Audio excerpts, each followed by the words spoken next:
Hi there, it is class project time. We're going to practice our adjusting the tonal range, the lights and the darks using, using our Lumetri scope. Okay, in this case, it's the Luma waveform to help out. Okay, now I'd love it if you've got your own footage. You can totally use your own footage. I'd prefer it. Okay, but not everyone has something broken lying around that they want to fix. So I've given you a couple of examples, or do them all. Do your own one plus the others. So there's two I want you to do. There's this one, okay, it's under our color folder in our exercise files. It is called color correction H. Okay, so do that one and also have a crack at one of the earlier bits of footage that we had. Remember under our Tourism Island footage, there's one called Tourism B that needs a lot of work. Okay, and actually there's a couple in here that you might want to play with, but definitely try that one.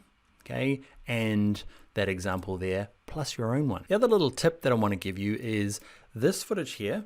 Okay, it starts with my hand off screen, so I can adjust it here. Okay, I can start playing around with my tone, but there's a bit of skin tone that's going to come into the shot later on. So if I adjust it on this frame, I might end up like doing something wacky with my skin. Happens to me all the time. I'm like, oh yeah, it's perfect, and then I end up with like, I don't know, overexposed face. Okay, or my bald head shininess is too extreme. So scrub along, okay, to where like a lot of my skin tone is in screens, so that when I am making my adjustments, you know, I'm not doing something too terrible to my skin. And when you are dragging along, what's the, I don't know, little refresher on shortcuts? Because I'm trying to find a great frame where it's kind of half in focus and it's on there. Who remembers how I go forward one frame and back frame? You remember, that's right, it's your keyboard shortcut. It's the left and right arrow. I use this all the time trying to find like the right frame where it's not in focus because I've got the glasses in focus, but something where it's not moving and there's not too much motion blur. And I'm gonna work on this frame here to do my corrections. Now, I've said in the exercise and the kind of notes, you can use your basic correction tone, these ones here, or you can use your RGB curves.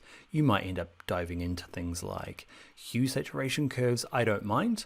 Okay, and when you're finished, send me a before and after shot of, yeah, this one getting started. Now, this shot here is some B-roll that I was shooting for a YouTube thing I was making, and I was just too lazy to set up the camera properly. It was like, I get too lazy a lot of the time. And, you know, I just left the camera set to auto. I didn't set up any of the lights, and I just recorded it. That's why it's really kind of underexposed here. So, all right, that is your project. Check it in the notes. Where is it there? Upload it to the assignments when you're finished and share it to us on social media, especially if you've done your own thing. Okay, I'd love to see before and after, and just mark it as experimenting with the Luma wave. All right, that's it. I'll see you in a sec.